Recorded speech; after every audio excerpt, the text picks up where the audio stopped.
वंदे मातरम। आप सभी का नेटवर्क 10 में स्वागत है। मैं हूं संजय गिरी गोस्वामी और आज हम बात करेंगे उत्तराखंड को लेकर। यूपी के सीएम योगी आदित्यनाथ आज से 3 दिवसीय उत्तराखंड के दौरे पर रहेंगे। सीएम योगी अपने गुरु महंत अवैधनाथ की प्रतिमा का अनावरण करने के लिए सबसे पहले पौड़ी गढ़वाल के बिथियानी गांव स्थित गुरु गोरखनाथ राजकीय महाविद्यालय में आएंगे। इस महाविद्यालय को भी योगी आदित्यनाथ ने ही बनवाया था। योगी 4 मई को भी यमकेश्वर में रहेंगे, जबकि 5 मई को यूपी पर्यटन विभाग के हरिद्वार में बने अलकनंदा होटल का शुभारंभ करेंगे।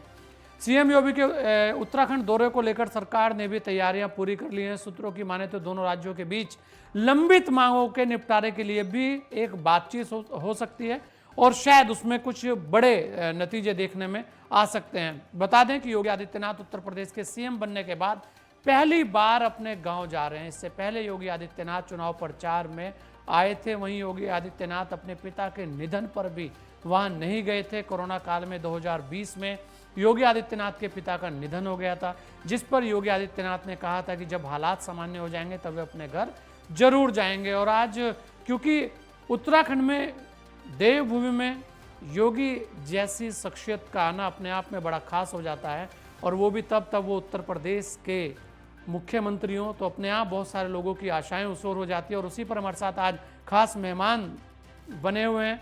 हमारे साथ नीरज कोहली जी हैं, वरिष्ठ पत्रकार हैं, और हमारे साथ नरेंद्र सेठी जी हैं जो वरिष्ठ पत्रकार हैं। आप दोनों लोगों का बहुत बहुत स्वागत है।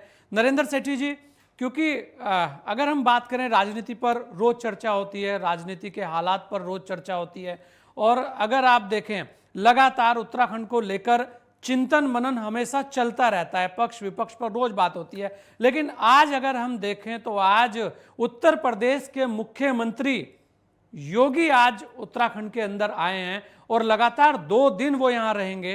तो ऐसे में क्योंकि ये कहा जाता है कि उत्तर प्रदेश उत्तराखंड का बड़ा भाई है, तो आपको क्या लगता है कि उत्तर प्रदेश के जो मुख्यमंत्री आज हैं, क्योंकि हम योगी जी को एक उत्तराखंड के अंदर वो आए हैं, अपने घर आए हैं, उसे ना लेकर उत्तर प्रदेश के मुख्यमंत्री उत्तराखंड में आए, उसे लेकर बात करेंगे। तो आपको क्या लगता है कि इस तरीके के दौरों से कितनी आशाएं उत्तराखंड के मन में जगती हैं? जी जी संजय जी, बिल्कुल आपने सही बिल्कुल एक शब्द और वाक्य बोला कि उत्तराखंड का जो बड़ा भाई है उत्तर प्रदेश, उसके मुखिया अगर यहाँ पहुंचे हैं तो, और वो भी 2 दिवसीय दौरे पर, तो ये अपने आप में एक बहुत महत्वपूर्ण बात है कि इसको एक साधारण तौर पर मैं नहीं मानता।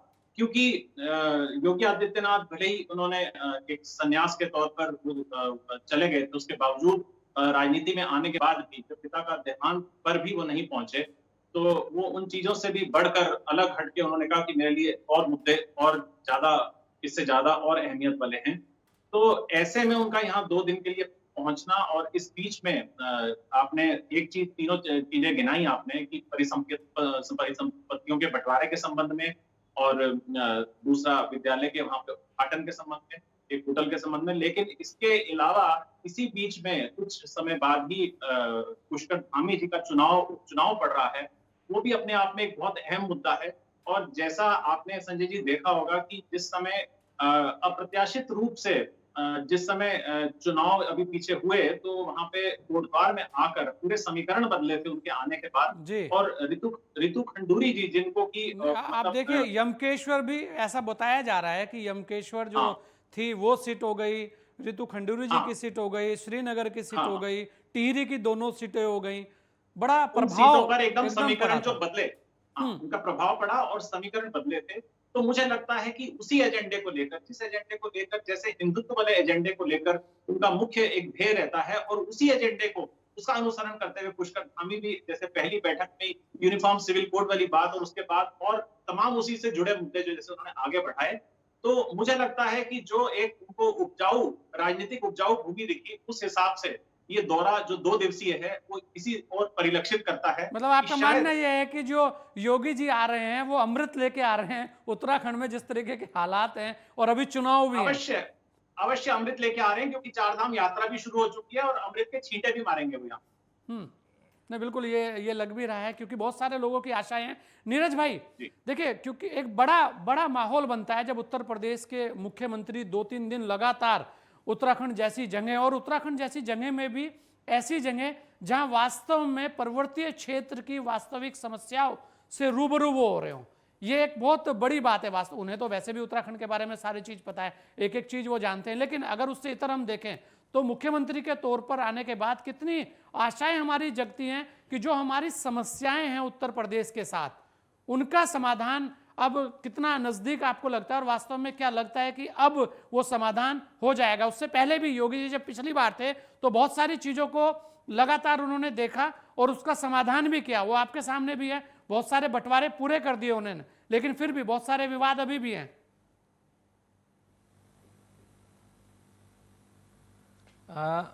संजय भाई, सबसे अहम बात तो यह है कि जो आपने अभी एक बात कही कि उत्तर प्रदेश और उत्तराखंड का जो रिश्ता है छोटे भाई और बड़े भाई का रिश्ता है। दूसरी बात यह है कि योगी जी की जन्मभूमि यह है और कर्म भूमि उत्तर प्रदेश है जी। तो उस नाते भी यहाँ उनके चाहने वाले उतने ही हैं जितने उत्तर प्रदेश में हैं।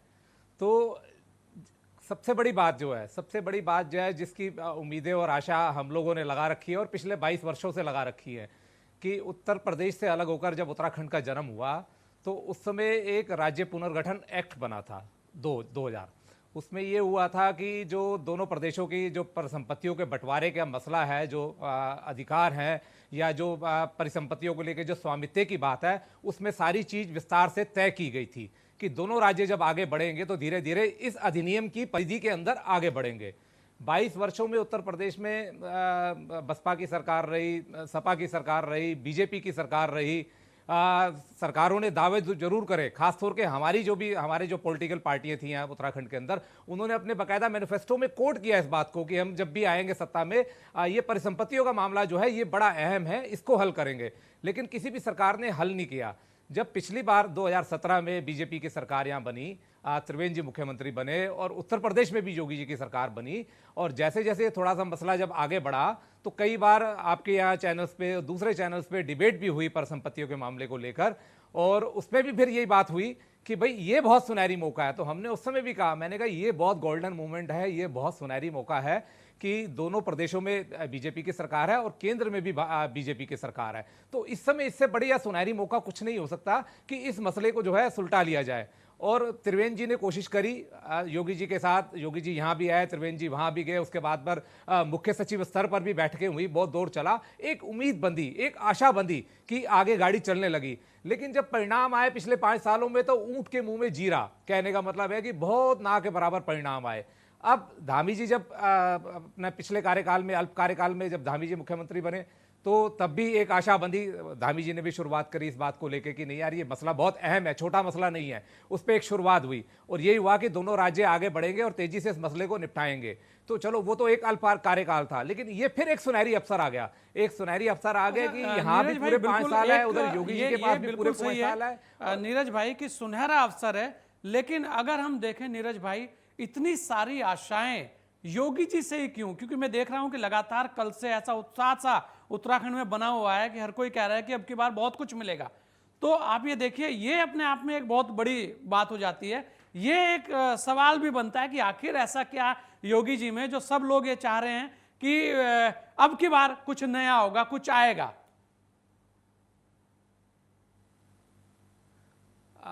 संजय भाई, सबसे बड़ी बात यह कि मैंने शुरू में एक बात कही कि उनकी जन्मभूमि ये है और कर्म भूमि उत्तर प्रदेश है।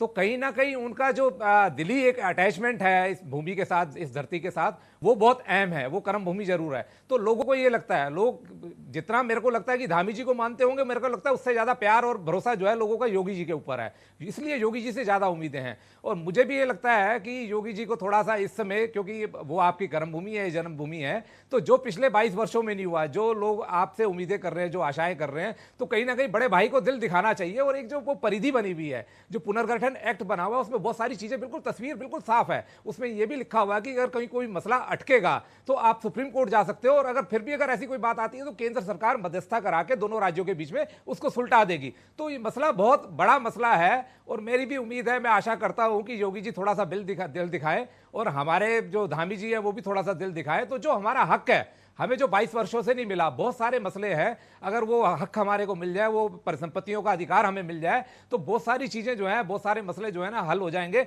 और उत्तराखंड कहीं ना कहीं बहुत अच्छी स्ट्रॉन्ग पोजीशन में आ जाएगा। संजय भाई बिल्कुल। और नरेंद्र सेठी जी, क्योंकि लगातार आप बहुत सारी चीजें देखते रहे हैं, अब तो बहुत वरिष्ठ पत्रकार भी हैं उत्तराखंड के, आपको क्या लगता है कि जो बंटवारा बहुत पहले हो जाना चाहिए था, आप देखेंगे लगातार सब की सरकारें रही हैं, कांग्रेस बीजेपी वहाँ रही है, यहाँ पर सपा बसपा भी रही है और फिर बीजेपी भी है। उसके बाद ऐसा नहीं है कि बहुत कुछ नहीं हुआ, बहुत सारी चीज़ें पिछली बार हुई, लेकिन उसके बाद भी बहुत सारी चीज़ें आज भी ऐसे के ऐसे ही खड़ी है, उन पर आज भी सवाल है। तो कहीं ना कहीं लापरवाही तो हुई और लापरवाही को लेकर भी सवाल होने चाहिए, बात होनी चाहिए, लेकिन आज फिर एक आशा जगी है। तो ऐसे में जो मुख्यमंत्री है पुष्कर धामी, उनके लिए कितना बड़ा चैलेंज अब लगता है, क्योंकि उनका चुनाव भी है और चुनाव से ठीक पहले योगी जी का आना, वो तो अपने आप में एक संदेश दे ही जाएगा, लेकिन उसके अलावा कुछ ले जाएंगे तो शायद कुछ बड़ा संदेश और निकल कर आ जाए।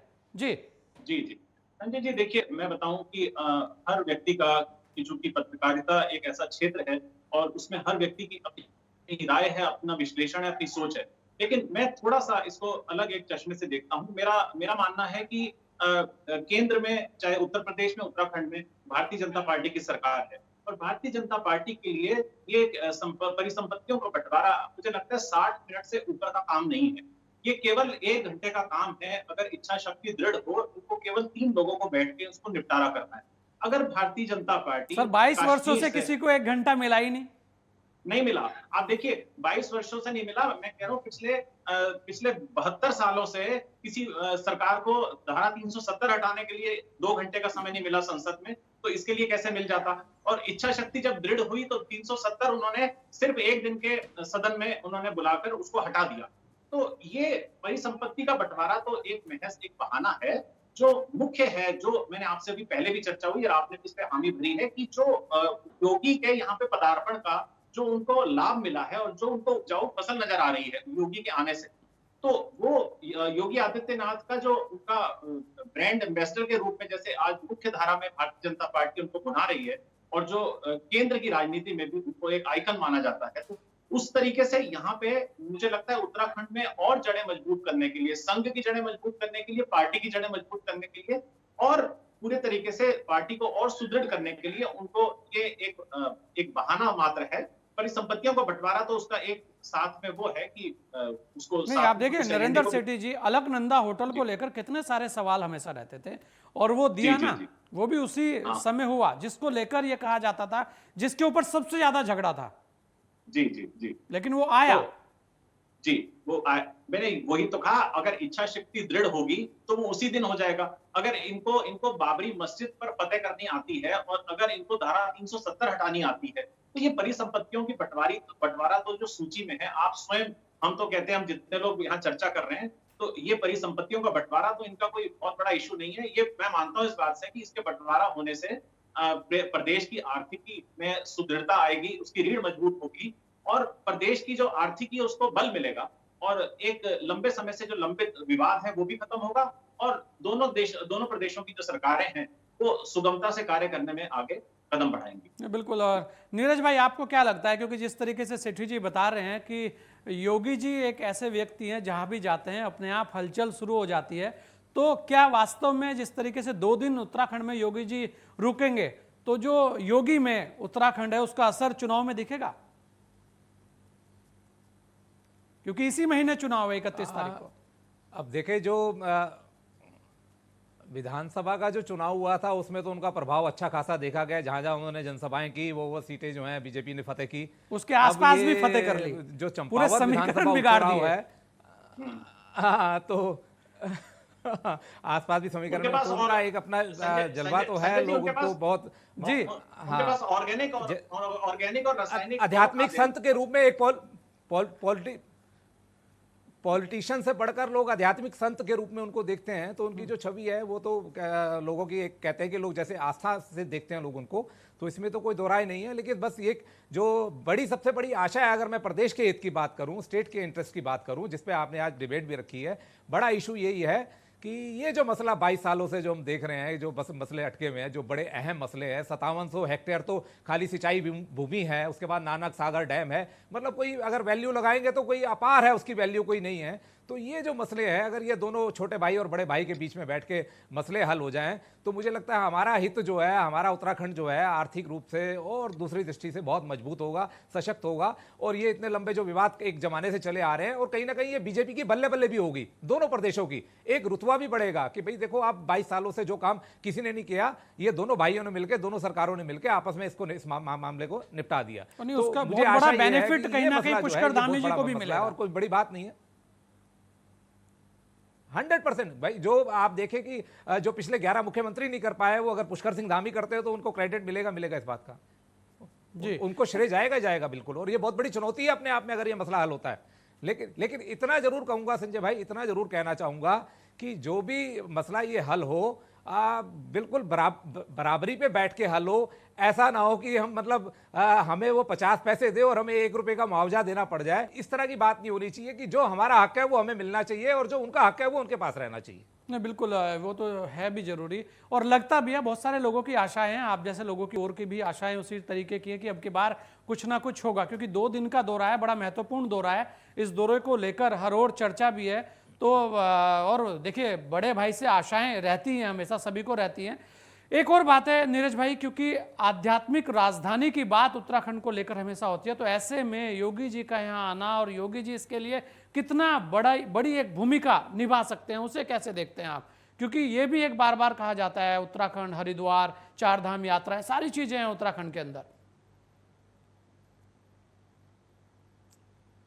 बिल्कुल, जो रोल वो उत्तराखंड के परिप्रेक्ष्य में प्ले कर सकते हैं, शायद कोई नहीं कर सकता। क्योंकि आप देखें कि ऋषिकेश देख लें, आप हरिद्वार देख लें, 4 धाम देख लें, तो ये तो पूरा अध्यात्म नगरी है, पूरा प्रदेश ही देवभूमि प्रदेश है, और देश दुनिया में इसका नाम है। आज से 4 धाम हमारी यात्रा भी शुरू हुई है, और योगी जी की एक जो छवि है वो बिल्कुल एक योगी वाली और एक संत वाली छवि है। और उससे ज़्यादा तो मतलब जो है, मुझे लगता है कि कोई और दूसरा पुरुष होगा नहीं, योग पुरुष नहीं होगा।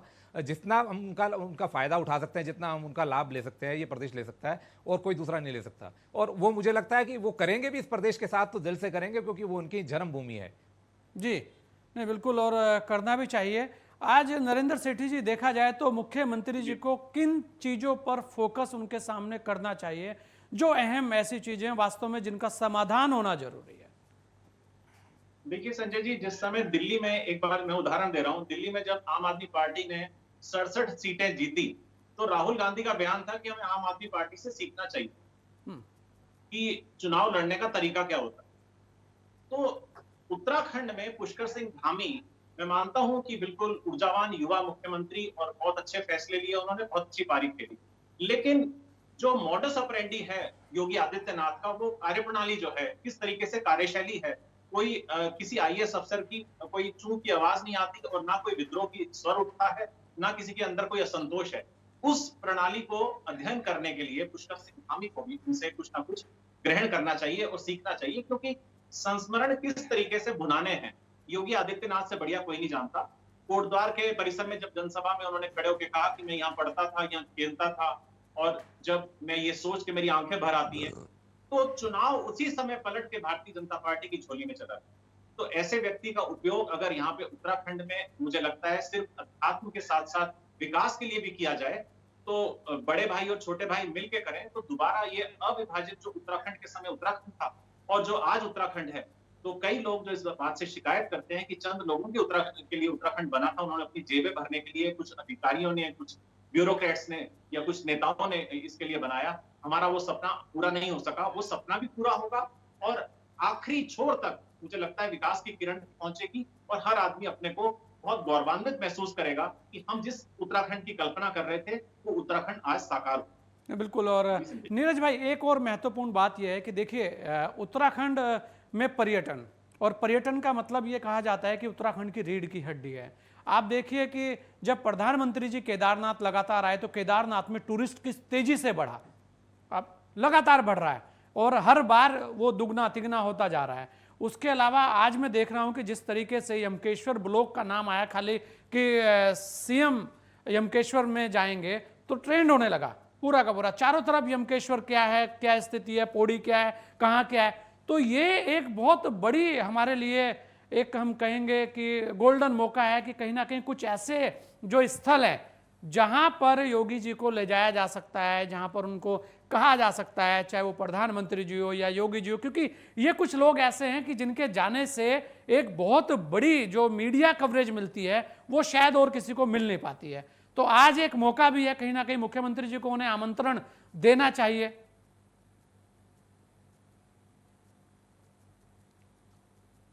नहीं, बिल्कुल स्वाभाविक बात है संजय भाई, आपने बहुत बड़ी बात कही कि जो हमारे जो प्रदेश के धार्मिक स्थल हैं या जो नए धार्मिक स्थल हम विकसित करना चाहते हैं धार्मिक पर्यटन की दृष्टि से, तो उसके लिए तो योगी जी से बड़ा तो कोई, मुझे लगता है कोई एक कह दें कि ब्रांडिंग संत पुरुष कोई नहीं हो सकता जी। जैसे मोदी जी आते हैं, केदारनाथ आते हैं, बद्रीनाथ आते हैं, तो आपने कहा कि एक पूरा का पूरा जो है पूरे देश दुनिया का मीडिया का पूरा फोकस जो है बद्रीनाथ जी पे और केदारनाथ जी पे और दूसरे धामों पर होता है। तो इसी तरह से योगी जी भी कोई छोटी हस्ती नहीं है, योगी जी बड़ी हस्ती हैं। और योगी जी का जो मैंने कहा, जो एक योगी जी को जिस स्वरूप में लोग देखते हैं, अध्यात्म पुरुष के रूप में देखते हैं लोग, बिल्कुल, बहुत सारे लोगों की आस्थाएं हैं ये उनमें। बड़ी बात है। और ये तो हाँ, लोग आस्था से देखते हैं। मैंने वही कहा कि पॉलिटिशियन से बढ़कर उनका जो एक अध्यात्म पुरुष वाली जो उनकी एक जो उनकी छवि बनी हुई है वो बड़ी छवि है। और उत्तराखंड में तो क्योंकि उनकी जन्मभूमि है, उनका एक उत्तराखंड के साथ अपना दिल का अटैचमेंट भी है और यहाँ के लोग भी बड़े उनमें आस्था रखते हैं,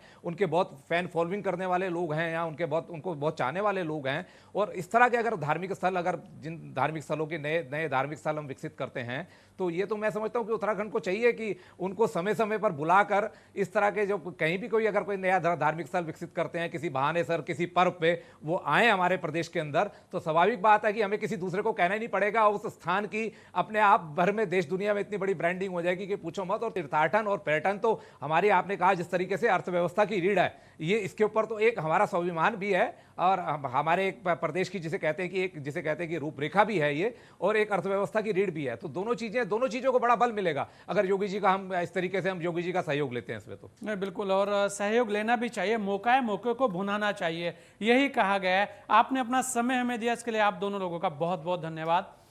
तो आज खास इस सत्ता के टेम्परेचर में हम बात कर रहे थे उत्तराखंड को लेकर। उत्तराखंड के लोगों की आस्था भी है और आशाएं भी है, और आशाएं रहेंगी तो वो पूरी भी होंगी। इस खास पेशकश में इतना ही, दीजिए मुझे इजाजत। जय हिंद।